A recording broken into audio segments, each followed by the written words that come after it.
Hi friends, welcome to my YouTube channel. 2008ರಲ್ಲಿ release ಆದ Eden Lake ಎಂಬ British survival horror ಮೂವಿಯನ್ನು explain ಮಾಡ್ತಾ ಇದ್ದೀನಿ. ವಿಡಿಯೋ ತುಂಬಾ ಥ್ರಿಲ್ ಆಗಿರುತ್ತೆ, ಸೊ ಅದಕ್ಕೆ ಕೊನೆವರೆಗೂ ನೋಡಿ.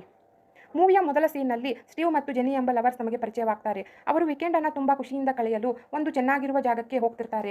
ಸ್ಟೀವ್ ಈ ಹೋಗುವ ಪ್ಲಾನನ್ನು ತುಂಬಾ ಯೋಚನೆ ಮಾಡಿ ಪ್ಲಾನ್ ಮಾಡಿರ್ತಾನೆ. ಯಾಕಂದರೆ ಆ ಜಾಗದಲ್ಲಿ ಸ್ಟೀವ್ ಜೆನಿಗೆ ಮದುವೆ ಪ್ರಪೋಸ್ ಮಾಡೋದಕ್ಕೆ ಪ್ಲಾನ್ ಮಾಡಿರ್ತಾನೆ. ಇವರಿಬ್ಬರು ಎಷ್ಟು ಪ್ರೀತಿಯಿಂದ ಇರ್ತಾರೆ ಅನ್ನೋದು ನಮಗೆ ಗೊತ್ತಾಗುತ್ತೆ. ಸ್ಟೀವ್ನ ಜೊತೆಗಿರಲು ಜೆನಿಗೆ ತುಂಬಾ ಇಷ್ಟಪಡ್ತಿರ್ತಾಳೆ. ಅವರ ಮಧ್ಯೆ ತುಂಬಾ ಒಳ್ಳೆಯ ಪ್ರೀತಿ ಇರುತ್ತೆ. ರಾತ್ರಿ ಆಗುವಷ್ಟರಲ್ಲಿ ಅವರು ಆ ಜಾಗದ ಹತ್ತಿರ ಬರ್ತಾರೆ. ದಾರಿ ಮಧ್ಯೆ ಒಂದು ಹೋಟೆಲ್ನಲ್ಲಿ ಸ್ಟೇ ಮಾಡ್ತಾರೆ. ಮುಂಜಾನೆ ಬೇಗ ಎದ್ದು ಈ ಹೋಟೆಲ್ನಿಂದ ಹೊರಡ್ತಾರೆ. ಆದರೆ ಅವನು ನೋಡಿರುವ ಜಾಗ ಮೇನ್ ರೋಡ್ನಿಂದ ತುಂಬ ಒಳಗಿದ್ದು ದಟ್ಟವಾದ ಕಾಡಿನ ಮಧ್ಯೆ ಇರುತ್ತೆ. ಕಾರನ್ನು ಸ್ಟೀವ್ ಡ್ರೈವ್ ಮಾಡಿಕೊಂಡು ಕಾಡಿನ ಒಳಗೆ ತುಂಬಾ ಹೊತ್ತಿನ ನಂತರ ಕೊನೆಗೆ ಅವರು ಒಂದು ಸುಂದರವಾದ ಇಡನ್ ಲೇಕನ್ನು ತಲುಪ್ತಾರೆ. ಆ ಲೇಕ್ನ ಹೆಸರೇ ಇಡನ್ ಲೇಕ್ ಎಂದು. ಒಂದು ಕಡೆಗೆ ಕಾರನ್ನು ಪಾರ್ಕ್ ಮಾಡಿ ಆ ಜಾಗದ ಬಳಿ ಹೋಗುತ್ತಿರುವಾಗ ಆ್ಯಡಮ್ ಎಂಬಾತ ಸಿಗ್ತಾನೆ. ಇವರಿಬ್ಬರು ಅವನ ಜೊತೆಗೆ ಮಾತನಾಡ್ತಾರೆ. ಆದರೆ ಆತ ಮಾತನಾಡೋದಿಲ್ಲ. ಅವನಿಂದ ಏನೂ ಪ್ರತಿಕ್ರಿಯೆ ಸಿಗದೇ ಇದ್ದ ಕಾರಣ ಅವನನ್ನು ಬಿಟ್ಟು ಮುಂದೆ ಹೋಗ್ತಾರೆ. ತಾವು ತಂದಿದ್ದ ಲಗೇಜನ್ನು ಅಲ್ಲಿಯೇ ಬಿಟ್ಟು ತಾವು ಬಂದಿದ್ದ ಸುಂದರವಾದ ಜಾಗವನ್ನು ನೋಡಿ ತುಂಬಾ ಖುಷಿ ಪಡುತ್ತಾ ಆ ದಿನವನ್ನು ಆರಾಮವಾಗಿ ಕಳೆಯಲು ಪ್ಲ್ಯಾನ್ ಮಾಡ್ತಾರೆ. ಅಲ್ಲಿನ ಸೈಲೆಂಟ್ ಆಗಿರುವ ವಾತಾವರಣದಲ್ಲಿ ಅವರು ಸಮಯವನ್ನು ಕಳೆಯುವಾಗ ಸ್ವಲ್ಪ ಹೊತ್ತಿನ ನಂತರ ಕೆಲ ಹುಡುಗರು ಆ ಜಾಗಕ್ಕೆ ಬರ್ತಾರೆ. ಆ ಗುಂಪನ್ನು ಲೀಡ್ ಮಾಡುತ್ತಿರುವುದು ಬ್ರೆಟ್ ಎಂಬಾತನು. ಇವರು ಬಂದ ಕೂಡಲೇ ಅವರ ಸಂತೋಷವನ್ನು ಹಾಳು ಮಾಡೋದಕ್ಕೆ ಶುರು ಮಾಡ್ತಾರೆ. ಜೋರಾಗಿ ಮಾತಾಡೋದು, ಅತಿಯಾದ ಸೌಂಡ್ ಮಾಡೋದು, ಜೆನಿಯನ್ನು ಕೆಟ್ಟ ಕಣ್ಣಿನಿಂದ ನೋಡೋದು, ಆಮೇಲೆ ಜೆನಿಗೆ ಅವರ ನಾಯಿಯಿಂದ ತೊಂದರೆಯನ್ನು ಕೊಡಿಸ್ತಾರೆ. ಅವರನ್ನು ಅಲ್ಲಿಂದ ಓಡಿಸೋಕೆ ಪ್ರಯತ್ನವನ್ನು ಪಡ್ತಾರೆ. ಇದನ್ನು ಅವರಿಬ್ಬರು ನೋಡುತ್ತಿರುತ್ತಾರೆ. ಆದರೆ ಅವರಿಗೆ ಏನೂ ಹೇಳದೆ ಸುಮ್ಮನಿರ್ತಾರೆ. ಆದರೆ ಅವರು ಸುಮ್ಮನಾಗಲ್ಲ. ಆಗ ಸಮಾಧಾನದಿಂದ ಹೊರಬರುವ ಸ್ಟೀವ್ ಅವರ ಬಳಿ ಹೋಗಿ ಮಾತನಾಡ್ತಾನೆ. ಅವರಿಗೆ ಎಷ್ಟೇ ಬುದ್ಧಿ ಹೇಳಿದರೂ ಕೇಳುವ ವ್ಯಕ್ತಿತ್ವ ಅವರದು ಆಗಿರೋದಿರಲ್ಲ. ಆದ ಬದಲಿಗೆ ಅವನ ಜೊತೆಗೂ ಕೆಟ್ಟವಾಗಿ ನಡೆದುಕೊಂಡು ಗೇಲಿ ಮಾಡ್ತಾರೆ. ಅವನಿಗೆ ಕೆಟ್ಟ ಮಾತುಗಳನ್ನು ಉಪಯೋಗಿಸ್ತಾರೆ. ಇವರಿಗೆ ಬುದ್ಧಿ ಹೇಳಿ ಏನೂ ಕೂಡ ಪ್ರಯೋಜನವಿಲ್ಲ ಎಂದು ತಿಳಿದ ಸ್ಟೀವ್ ತುಂಬಾ ನೋವಿನಿಂದ ಏನೂ ಹೇಳದೆ ಅಲ್ಲಿಂದ ವಾಪಸ್ ಬರ್ತಾನೆ. ಆ ಗುಂಪಿನಲ್ಲಿ 6 ಜನರಿದ್ದು ಅದರಲ್ಲಿ ಪೇಜ್ ಎಂಬ ಹುಡುಗಿಯೂ ಕೂಡ ಇರ್ತಾಳೆ. ಅವಳು ಕೂಡ ಅವರ ಮನಸ್ಥಿತಿಯವಳೆ. ಆಗ ಸ್ಟೀವ್ ಹಾಗೂ ಜೆನಿ ಅವರನ್ನು ಇಗ್ನೋರ್ ಮಾಡಲು ಪ್ರಯತ್ನಿಸ್ತಾರೆ. ಆಗ ಆ ಗುಂಪು ಅಲ್ಲಿಂದ ಹೊರಡ್ತಾರೆ. ಹೋಗುವಾಗಲೂ ಅವರನ್ನು ಗೇಲಿ ಮಾಡುತ್ತಲೇ ಹೀಗೆ ಸಂಜೆ ಆಗುತ್ತೆ. ಸ್ಟೀವ್ ಅಲ್ಲಿ ಕಳೆಯಲು ಒಂದು ಟೆಂಟ್ ಹಾಕ್ತಾನೆ ಮತ್ತು ಜೆನಿ ಬೆಂಕಿ ಉರಿಸಲು ಕಟ್ಟಿಗೆಗಳನ್ನು ಕಲೆಕ್ಟ್ ಮಾಡ್ತಾಳೆ. ಆಗ ಗಿಡಗಳ ಹಿಂದೆ ಏನೋ ಶಬ್ದ ಕೇಳಿಸುತ್ತೆ. ನೋಡಿದರೆ ಅವಳಿಗೆ ಏನೂ ಕಾಣಿಸುವುದಿಲ್ಲ. ಇಬ್ಬರು ಆ ರಾತ್ರಿಯನ್ನು ಅಲ್ಲಿಯೇ ಕಳೀತಾರೆ. ಇಡೀ ರಾತ್ರಿ ಅವರನ್ನು ಯಾರು ಗಮನಿಸುತ್ತಿದ್ದಾರೆ ಎಂದು ನಮಗೆ ಗೊತ್ತಾಗುತ್ತೆ. ಮರುದಿನ ಬೆಳಿಗ್ಗೆ ಎದ್ದು ನೋಡಿದಾಗ ಅವರು ತಂದಿದ್ದ ಫುಡ್ ಹಾಳಾಗಿರುತ್ತೆ. ಅದಕ್ಕಾಗಿ ಅವರು ಟೌನ್ಗೆ ವಾಪಸ್ ಹೋಗಲು ನಿರ್ಧಾರ ಮಾಡ್ತಾರೆ.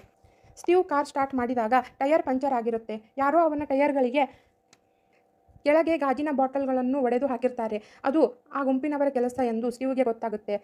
ಸ್ಟೀವ್ ಟೈರ್ನ ಚೇಂಜ್ ಮಾಡಿ ನಂತರ ಅವರು ಟೌನ್ಗೆ ಹೋಗ್ತಾರೆ. ಸ್ಟೀವ್ ಟೌನನ್ನು ತಲುಪಿದ ತಕ್ಷಣ ಅವನಿಗೆ ಆ ಗುಂಪಿನವರು ಕಾಣಿಸ್ತಾರೆ. ಸ್ಟೀವ್ ಸಿಟ್ಟಿನಿಂದ ತನ್ನ ಕಾರಿನಲ್ಲಿ ಅವರನ್ನು ಚೇಸ್ ಮಾಡಲು ಶುರು ಮಾಡ್ತಾನೆ. ಜೆನಿ ಬೇಡವೆಂದು ಎಷ್ಟೇ ಹೇಳಿದರೂ ಅವನು ಕೇಳೋದಿಲ್ಲ.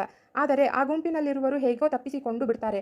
ನಂತರ ಇಬ್ಬರು ಒಂದು ಹೋಟೆಲ್ನಲ್ಲಿ ತಿಂಡಿ ತಿಂತಾರೆ. ಸ್ಟೀವ್ ಅಲ್ಲಿನ ಜನರ ಬಳಿ ಆ ಹುಡುಗರ ಬಗ್ಗೆ ವಿಚಾರಿಸ್ತಾನೆ. ಆದರೆ ಆ ಓನರ್ ಅವರ ಮೇಲೆಯೇ ಕೋಪ ಮಾಡಿಕೊಂಡು ಏನೂ ಹೇಳದೆ ಅಲ್ಲಿಂದ ಸುಮ್ಮನೆ ಹೊರಟು ಹೋಗ್ತಾಳೆ.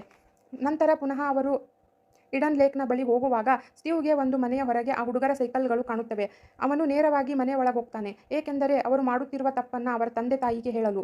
ಆದರೆ ಒಳಗೆ ಯಾರೂ ಕೂಡ ಇರೋದಿಲ್ಲ. ಆಗ ಆ ಮನೆ ಓನರ್ ಅಂದರೆ ಬ್ರೆಟ್ನ ತಂದೆ ಹೊರಗಿನಿಂದ ಮನೆಯ ಒಳಗೆ ಬರ್ತಾನೆ. ಸ್ಟೀವ್ನ ಅಡಗಿಕೊಳ್ಳಲು ಮೇಲಕ್ಕೆ ಹೋಗ್ತಾನೆ. ಆ ಮನೆ ಬ್ರೆಟ್ಗೆ ಸೇರಿದ್ದಾಗಿರುತ್ತೆ. ಆಗ ಅವನಿಗೆ ಇಲ್ಲಿರೋದು ಸರಿಯಲ್ಲ ಅಂದೆನಿಸಿ ಕಿಟಕಿಯ ಮೂಲಕ ಯಾರಿಗೂ ಗೊತ್ತಾಗದಂತೆ ಮನೆಯಿಂದ ಹೊರಗೆ ಬರ್ತಾನೆ. ಕೂಡಲೇ ಕಾರ್ ಹತ್ತಿ ಜೆನಿ ಮತ್ತು ಸ್ಟೀವ್ ಅಲ್ಲಿಂದ ಹೊರಟೋಗ್ತಾರೆ. ಹೀಗೆ ಅವರು ಇಡನ್ ಲೇಕ್ನ ಬಳಿ ಬರ್ತಾರೆ.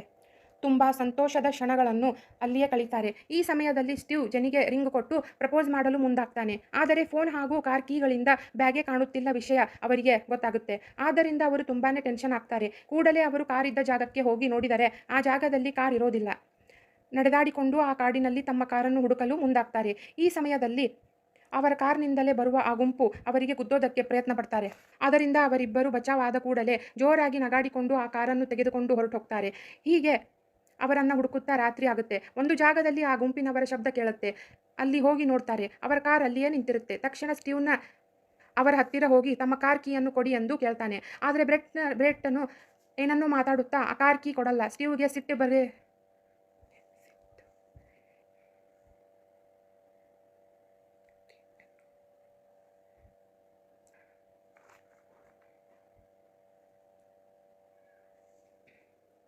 ರಿಕಿ ಎನ್ನುವವನು ಒಂದು ಚಾಕು ತೆಗೆದುಕೊಂಡು ಅವನನ್ನು ಸಾಯಿಸಲು ಪ್ರಯತ್ನಿಸ್ತಾನೆ. ಈ ಜಗಳದ ನಡುವೆ ಸ್ಟೀವ್ ಆ ಚಾಕುವನ್ನು ಕಿತ್ತುಕೊಳ್ಳಲು ನೋಡಿದಾಗ ಅದು ಅವರ ನಾಯಿಗೆ ಚುಚ್ಚಿಬಿಡುತ್ತೆ. ಹೀಗಾದ ಕಾರಣ ಆ ನಾಯಿ ಅಲ್ಲಿ ಪ್ರಾಣ ಬಿಡುತ್ತೆ. ಇದು ಅಲ್ಲಿನ ಪರಿಸ್ಥಿತಿಯನ್ನು ಮತ್ತಷ್ಟು ಕೆರಳಿಸುತ್ತೆ. ಸ್ಟೀವ್ ಹಾಗೂ ಜೆನಿ ಕಾರ್ ಕೀಯನ್ನು ಕಿತ್ತುಕೊಂಡು ಅಲ್ಲಿಂದ ಓಡಿ ಬರ್ತಾರೆ. ನಂತರ ಅವರು ಕಾರನ್ನು ಹತ್ತಿ ಹೊರಟರು. ಆ ಗುಂಪಿನಲ್ಲಿರುವವರು ಅವರನ್ನು ಬಿಡೋದಿಲ್ಲ. ಒಂದು ಜಾಗದಲ್ಲಿ ಆ ಕಾರ್ ಸಿಕ್ಕಿ ಹಾಕಿಕೊಳ್ಳುತ್ತೆ. ಅಲ್ಲಿಗೆ ಬರುವ ಆ ಗುಂಪಿನವರು ಕಲ್ಲಿನಿಂದ ಕಾರಿಗೆ ಹೊಡೆಯಲು ಶುರು ಮಾಡಿಕೊಳ್ತಾರೆ. ಆದರೆ ಸ್ಟೀವ್ ಹೇಗೋ ಮಾಡಿ ಕಾರ್ ಅಲ್ಲಿಂದ ಹೊರತೆಗಿತಾನೆ. ಆದರೆ ಕಾರಿನ ಗ್ಲಾಸ್ ಕಲ್ಲಿನಿಂದ ಹೊಡೆದಿರುವುದರಿಂದ ಅವನಿಗೆ ಏನೂ ಸರಿಯಾಗಿ ಕಾಣುತ್ತಿರುವುದಿಲ್ಲ. ಕಾರು ತುಂಬಾನೇ ವೇಗವಾಗಿ ಇದ್ದ ಕಾರಣ ನೇರವಾಗಿ ಒಂದು ಮರಕ್ಕೆ ಹೋಗಿ ಗುತ್ತುತ್ತೆ. ಇದರಿಂದ ಜೆನಿ ಸೇಫ್ ಆಗ್ತಾಳೆ. ಆದರೆ ಸ್ಟೀವ್ಗೆ ತುಂಬಾನೇ ಗಾಯಗೊಂಡಿರ್ತಾನೆ. ಆ ಗುಂಪಿನವರು ಅವರನ್ನು ಹಿಡಿಯಲು ತುಂಬಾನೇ ಪ್ರಯತ್ನ ಪಡ್ತಾರೆ. ಆಗ ಸ್ಟೀವ್ ನಮ್ಮ ಸಹಾಯಕ್ಕಾಗಿ ಯಾರನ್ನಾದರೂ ಕೇಳಿ ಅವರನ್ನು ಕರೆದುಕೊಂಡು ಬಾ ಅಂತ ಜೆನಿಯನ್ನ ಅಲ್ಲಿಂದ ಕಳಿಸ್ತಾನೆ. ಜೆನಿ ಅಲ್ಲಿಂದ ಹೊರಬಂದ ತಕ್ಷಣ ಆ ಗುಂಪಿನಲ್ಲಿರುವವರು ಅಲ್ಲಿಗೆ ಬರ್ತಾರೆ. ಜೆನಿ ಅವರಿಗೆ ಕಾಣದಂತೆ ಅಲ್ಲಿ ಅಡಗಿಕೊಳ್ತಾಳೆ. ತುಂಬಾ ಹೊತ್ತಿನ ನಂತರ ಸ್ಟೀವ್ ಹತ್ತಿರ ಹೋದರೆ ಅಲ್ಲಿ ಆತ ಇರೋದಿಲ್ಲ. ಆದರೆ ಅಲ್ಲಿಂದ ರಕ್ತದ ಕಲೆಗಳನ್ನು ನೋಡಿ ಅದನ್ನು ಫಾಲೋ ಮಾಡ್ತಾಳೆ. ಸ್ವಲ್ಪ ದೂರ ಬಂದ ಮೇಲೆ ಜೆನಿಗೆ ಆ ಗುಂಪಿನವರು ಕಾಣಿಸ್ತಾರೆ. ಅವರು ಸ್ಟೀವನ್ನು ಮುಳ್ಳಿನ ಕಬ್ಬಿಣದ ಸರಪಳಿಯಿಂದ ಕಟ್ಟಿ ಅವನಿಗೆ ತುಂಬಾನೇ ನರಕ ತೋರಿಸ್ತಿರ್ತಾರೆ. ಬ್ರೆಟ್ ಸ್ಟೀವ್ನ ಸ್ಥಿತಿಯನ್ನು ತುಂಬಾನೇ ಕೆಟ್ಟದಾಗಿ ಮಾಡಿರ್ತಾನೆ. ಜೆನಿ ಅವರನ್ನು ತಡಿಲಿಕ್ಕೆ ಹೋಗ್ತಾಳೆ. ಆದರೆ ಅವರ ಕ್ರೂರತನವನ್ನು ನೋಡಿ ತಡೆಯೋದಕ್ಕೆ ಸಾಧ್ಯವಾಗಲ್ಲ. ಜೆನಿಯನ್ನು ಕೂಡ ಸಾಯಿಸಬೇಕೆಂದು ಅಂತ ಬ್ರೆಟ್ ತನ್ನ ಗ್ಯಾಂಗ್ಗೆ ಹೇಳ್ತಾನೆ. ನಂತರ ಬ್ರೆಟ್ ಸೇರಿ ಎಲ್ಲ ಗ್ಯಾಂಗ್ನವರು ಸ್ಟೀವ್ನನ್ನು ಒಬ್ಬೊಬ್ಬರೇ ಚಾಕುವಿನಿಂದ ಚುಚ್ಚಲು ಶುರು ಮಾಡ್ತಾರೆ. ಇದನ್ನೆಲ್ಲ ಪೇಜ್ ತನ್ನ ಫೋನ್ನಲ್ಲಿ ರೆಕಾರ್ಡ್ ಮಾಡ್ತಿರ್ತಾಳೆ. ಈ ಸಂದರ್ಭದಲ್ಲಿ ಇದನ್ನೆಲ್ಲ ನೋಡೋ ಜೆನಿಯನ್ನು ಬ್ರೆಟ್ ನೋಡಿ ಬಿಡ್ತಾನೆ. ಅವರೆಲ್ಲರೂ ಜೆನಿಯನ್ನು ಹಿಡಿಯಲು ಬೆನ್ನು ಹತ್ತುತ್ತಾರೆ. ಅವಳು ಅವರಿಂದ ತಪ್ಪಿಸಿಕೊಂಡು ಓಡಿ ಹೋಗ್ತಾಳೆ. ಓಡಿ ಹೋಗುವಾಗ ಜೆನಿಗೆ ಒಂದು ಕ್ಯಾಬಿನ್ ಕಂಡು ಅದರಲ್ಲಿ ವಾಕಿಟಾಕಿಯನ್ನು ಕಂಡು ಜೆನಿ ಅದನ್ನು ತೆಗೆದುಕೊಂಡು ನೋಡಿದರೆ ಅದು ಕೆಳಗೆ ಬಿದ್ದು ಬಿಡುತ್ತೆ. ಅವರೆಲ್ಲರೂ ಜೆನಿಯನ್ನು ಹುಡುಕುತ್ತಾರೆ. ಆದರೆ ಆಕೆ ತನ್ನ ತಲೆಯನ್ನು ಉಪಯೋಗಿಸಿ ಅವರಿಂದ ಪಾರಾಗ್ತಾಳೆ. ಇಲ್ಲಿ ಸ್ಟೀವ್ ಕೂಡ ಆ ಜಾಗದಿಂದ ತಪ್ಪಿಸಿಕೊಂಡು ಮೆಡಿಕಲ್ ಕಿಟ್ಗಾಗಿ ತನ್ನ ಕಾರ್ನ ಬಳಿ ಬರ್ತಾನೆ. ಕಾರಿನ ಡಿಕ್ಕಿ ಓಪನ್ ಮಾಡಿದಾಗ ಕಾರ್ನ ಸೆಕ್ಯೂರಿಟಿ ಅಲಾರಾಮ್ ಸೌಂಡ್ ಮಾಡುತ್ತೆ. ಆಗ ಅವರೆಲ್ಲರೂ ಆತ ಎಲ್ಲಿದ್ದಾನೆ ಅಂತ ತಿಳಿದುಕೊಂಡು ಆತನನ್ನು ಹಿಡಿಯಲು ಹೋಗ್ತಾರೆ. ಇತ್ತ ಜೆನಿ ಕೂಡ ಅಲ್ಲಿಂದ ಹೋಗುವಾಗ ಅಲ್ಲಿ ಸ್ಟೀವ್ನ ಸಿಗ್ತಾನೆ. ತಕ್ಷಣವೇ ಜೆನಿ ಸ್ಟೀವ್ನನ್ನು ಕಾಪಾಡಲು ಒಂದು ಜಾಗಕ್ಕೆ ಕರೆದುಕೊಂಡು ಹೋಗ್ತಾಳೆ. ತುಂಬ ಹಳೆಯದಾದ ಒಂದು ರೂಮ್ಗೆ ಆಗಿರುತ್ತೆ. ಸ್ಟೀವ್ ತುಂಬ ಗಾಯಗೊಂಡಿರ್ತಾನೆ. ಹಾಗಾಗಿದ್ದ ಕಾರಣ ಸ್ಟೀವ್ ಸಾಯುವ ಹಂತಕ್ಕೆ ತಲುಪಿರ್ತಾನೆ.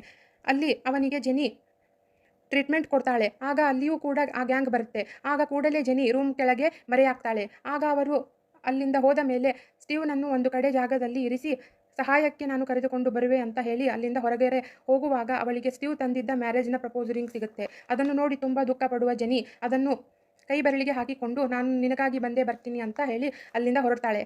ಕಾಡಿನ ಮಧ್ಯದಲ್ಲಿ ಓಡಿ ಹೋಗುವಾಗ ಜೆನಿಯ ಕಾಲಿಗೆ ಒಂದು ಚೂಪಾದ ಕಬ್ಬಿಣದ ತುಂಡು ಚುಚ್ಚಿಕೊಳ್ಳುತ್ತೆ. ಅದರ ನೋವಿನಿಂದ ಜೆನಿ ಚೀರಿಕೊಳ್ಳುವಾಗ ಬ್ರೆಟ್ನ ಈ ಸೌಂಡನ್ನು ಕೇಳಿ ತನ್ನ ಗ್ಯಾಂಗ್ ಅಲ್ಲಿಗೆ ಕರೆದುಕೊಂಡು ಹೋಗ್ತಾನೆ. ಜೆನಿ ಹೇಗೋ ಮಾಡಿ ಆ ತುಂಡನ್ನು ತೆಗೆದು ಹಾಕ್ತಾಳೆ. ಆ ನೋವಿನಿಂದಲೇ ಮುಂದೆ ಸಾಕ್ತಾಳೆ. ಅಲ್ಲಿನ ಇದ್ದ ಆ್ಯಡಮ್ ಸಿಗ್ತಾನೆ. ಜೆನಿ ಅವನಿಗೆ ಸಹಾಯವನ್ನು ಕೇಳ್ತಾಳೆ. ನನಗೆ ಹೊರಗೆ ಹೋಗಲು ದಾರಿ ತೋರಿಸು ಎಂದು ಕೇಳಿಕೊಳ್ತಾಳೆ. ಆದರೆ ಹಾಗಾಗಲ್ಲ. ಆ್ಯಡಮ್ ಜೆನಿಯನ್ನು ಬ್ರೆಟ್ಗೆ ಹಿಡಿದುಕೊಡುವ ಮೂಲಕ ಜೆನಿಗೆ ಮೋಸ ಮಾಡ್ತಾನೆ. ಈ ಮೋಸ ಯಾಕೆ ಮಾಡಿದ್ದಾನೆಂದರೆ ಈ ಆ್ಯಡಮ್ ಬ್ರೆಟ್ನ ಗ್ಯಾಂಗ್ನಲ್ಲಿ ಸೇರಬೇಕೆಂದು ಆಸೆಯನ್ನು ಪಟ್ಟಿದ್ದ. ಆಗ ಆ ಗ್ಯಾಂಗ್ ಜೆನಿಗೆ ಹೊಡೆದು ಮೂಚೆ ತಪ್ಪಿಸ್ತಾರೆ.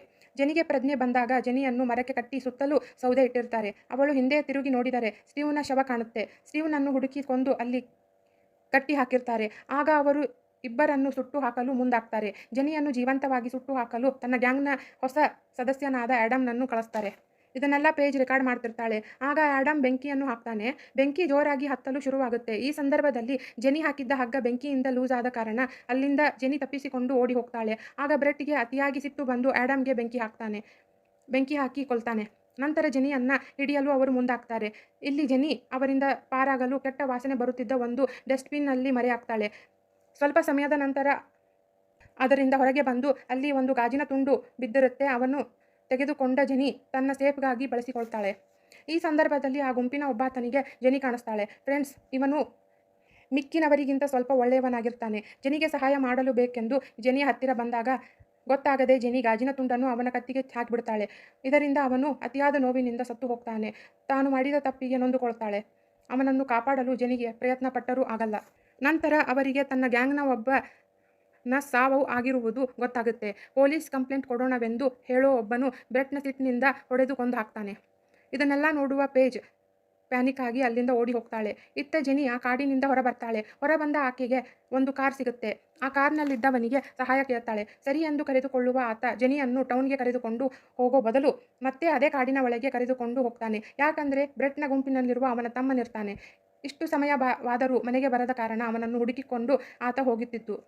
ಈ ವಿಷಯ ಜೆನಿಗೆ ಗೊತ್ತಾಗಿ ಸಂದರ್ಭವನ್ನು ನೋಡಿಕೊಂಡು ಆತ ಕಾರಿನಿಂದ ಇಳಿದ ಕೂಡಲೇ ಅದೇ ಕಾರ್ ತೆಗೆದುಕೊಂಡು ಟೌನ್ ಕಡೆ ಹೋಗಲು ಮುಂದಾಗ್ತಾಳೆ. ಕಾರ್ ಅತಿಯಾದ ವೇಗದಲ್ಲಿ ಇದ್ದ ಕಾರಣ ಎದುರಿಗೆ ಬರೋ ಪೇಜ್ನ ಕೂಡ ಸಾಯಿಸ್ತಾಳೆ. ಹೇಗೋ ಜೆನಿ ಅಲ್ಲಿಂದ ಒಂದು ಪಾರ್ಟಿ ನಡೆಯುತ್ತಿದ್ದ ಜಾಗಕ್ಕೆ ಬಂದು ಪ್ರಜ್ಞೆ ತಪ್ತಾಳೆ. ಜೆನಿಗೆ ಪ್ರಜ್ಞೆ ಬಂದ ಮೇಲೆ ಅವಳ ಸುತ್ತಲೂ ಜನರಿರ್ತಾರೆ. ಫ್ರೆಂಡ್ಸ್, ಇವರೆಲ್ಲ ಆ ಗ್ಯಾಂಗ್ನ ಕುಟುಂಬದವರು. ಆಗ ಜೆನಿಗೂ ಗೊತ್ತಾಗುತ್ತೆ ನಾನು ಬ್ರೆಟ್ನ ಮನೆಯಲ್ಲಿ ಇದ್ದೇನೆ ಎಂದು. ಬ್ರೆಟ್ ತನ್ನ ಅಮ್ಮನಿಗೆ ಫೋನ್ ಮಾಡಿ ಒಂದು ಹೆಂಗಸು ನನ್ನ ಫ್ರೆಂಡ್ಸ್ಗಳನ್ನೆಲ್ಲ ಕೊಂದು ಓಡಿ ಹೋಗಿದ್ದಾಳೆ ಎಂದು ಬ್ರೆಟ್ ಹೇಳ್ತಾನೆ. ಅವರ ನಡವಳಿಕೆಯನ್ನು ನೋಡುತ್ತಿದ್ದ ಜೆನಿಗೆ ಏನೋ ಆಗಲಿದೆ ಎಂದು ಅನಿಸಿ ಅವಳು ಆಂಬ್ಯುಲೆನ್ಸ್ ಹಾಗೂ ಪೊಲೀಸ್ಗೆ ಫೋನ್ ಮಾಡಿ ಎಂದು ಹೇಳ್ತಾಳೆ. ಆದರೆ ಅವರು ಫೋನ್ ಮಾಡಲ್ಲ. ತನ್ನ ಜೀವವನ್ನು ಉಳಿಸಿಕೊಳ್ಳಲು ಜೆನಿ ಬಾತ್ರೂಮ್ನಲ್ಲಿ ಲಾಕ್ ಆಗ್ತಾಳೆ. ಅವರೆಲ್ಲರೂ ಬಾಗಿಲನ್ನು ಒಡೆದು ಹಾಕ್ತಾರೆ. ಜೆನಿ ಅವರಿಗೆ ನಡೆದ ಸತ್ಯವನ್ನು ಹೇಳಿದರೂ ಯಾರೂ ಕೂಡ ಅವಳ ಮಾತುಗಳನ್ನು ಕೇಳಲ್ಲ. ಎಲ್ಲರ ಪ್ರಕಾರ ಜೆನಿ ತಮ್ಮ ಮಕ್ಕಳನ್ನು ಕೊಂದು ಕೊಲೆಗಡಕಿ ಆಗಿರ್ತಾಳೆ. ಆಕೆ ಹೇಳುವ ಸತ್ಯ, ಮಕ್ಕಳು ಮಾಡಿದ ಕೆಟ್ಟು ಕೆಲಸ ಅವರಿಗೆ ಬೇಕೇ ಆಗಿರಲ್ಲ. ಆಗ ಅವರೆಲ್ಲರೂ ಸೇರಿ ಬಾತ್ರೂಮ್ನಲ್ಲಿ ಎಳೆದುಕೊಂಡು ಹೋಗ್ತಾರೆ. ಹೊರಗೆ ಜೆನಿಯ ಕಿರುಚಾಟ ಮಾತ್ರ ಕೇಳಿಸ್ತಿರುತ್ತೆ.